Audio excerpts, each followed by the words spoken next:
I always said this in the beginning, it all comes back to he is a clinical case of malignant narcissism. You just look at the Burisma situation. Does, because they're running against each other. Okay. So it's kind of necessary. It could if you want to talk about in terms of an election, but you talk about the terms of the guy who's in office right now. Like, why don't I like him? You cannot kill him. No, I He's agree. also the only guy that didn't noticeably age the moment he got into the White House. No, we did. Well, one of the things that I don't like has nothing to do with any of his choices, is that he's mentally compromised. I think there's something wrong. Bill Maher rips into Trump's wildest claims yet. We've got invisible planes, zombie historical figures, and a very special game of Oval Office Clue.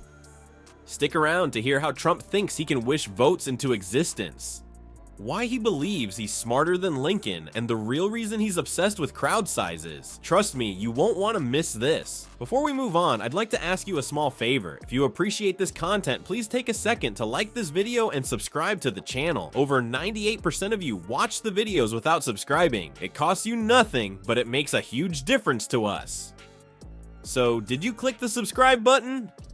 Great, thank you so much. Now, back to the video. Let us now begin the epic tale of Trump's toddler tantrum as it unfolds in the context of the inaugural crowd. Do you recall the time, as a child, when you insisted, until your face was smeared in cookie crumbs, that you absolutely did not eat the last biscuit? Our boy Donnie, though, ramped up that intensity to 11. Imagine this. Because I want to just, if you want to talk about Trump, we can talk about Trump. But if you just talk about Biden, I don't think comparing him to Trump does anybody any good. And I think it's clear. As if the other guy isn't. Well, okay, he speaks much clearer. He might be crazy. He might be a sociopath. He is crazy. He's crazy and stupid. You just look at the Burisma situation. Does, because they're running against each other. Yeah, okay. So it's kind of necessary. It could if you want to talk about in terms of an election, but you talk about the terms of the guy who's in office right now. Like, why don't I like him?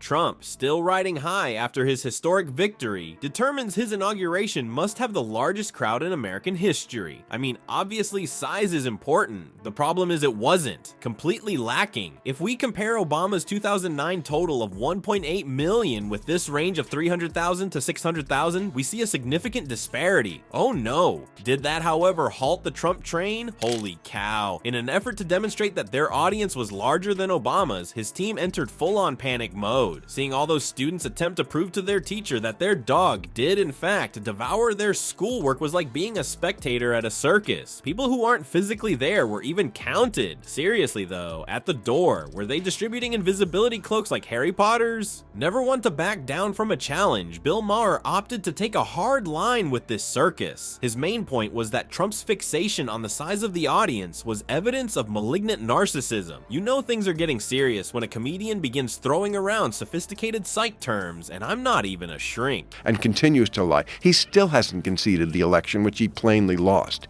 He's charged with actual crimes. I always said this in the beginning, it all comes back to he is a clinical case of malignant narcissism. Do I really think that he wants to help Russia and Putin? I think Putin had him as soon as he said Trump is a brilliant man.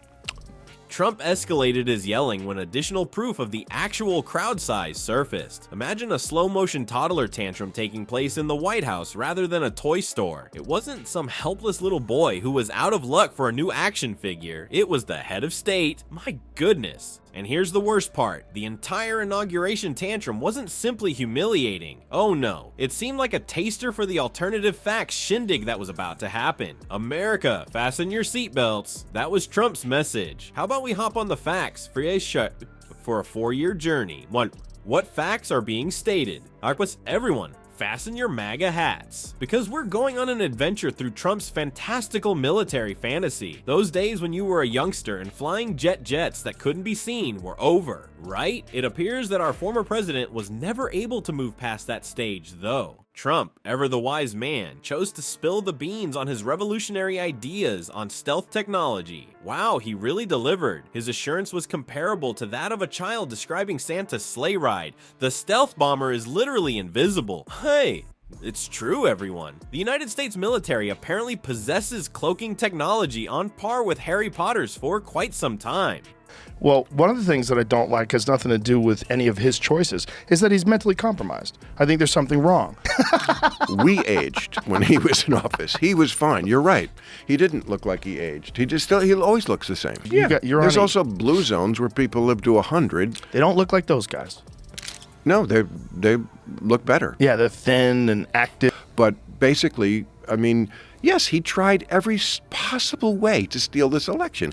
To this you may respond, surely he just misspoke or exaggerated a bit. Nope. Our Donnie Diapers bet twice as much as a wealthy blackjack player. Despite their proximity, he said you can't see these planes because they're so stealthy. He seems to have muddled stealth bombers with, say, John Cena or his own personal tax documents. Experts in the military likely facepalmed so severely that they got tattoos of a hand shape on their foreheads. While stealth technology is indeed impressive, its primary use is to make aircraft less visible to radar rather than to make them vanish completely. It would seem like Trump received his military briefings while watching a slew of Wonder Woman films. And that's not all. Bill Maher, our beloved late-night roaster, couldn't help but poke fun at this utter moron. A joke he made was that Trump likely thinks the Space Force employs lightsabers. Having glow-in-the-dark laser swords is way cooler than having invisible planes, you know. Perhaps Trump mistakenly believed that midi-chlorians were allocated funds in the Air Force's budget. That's the end of the line.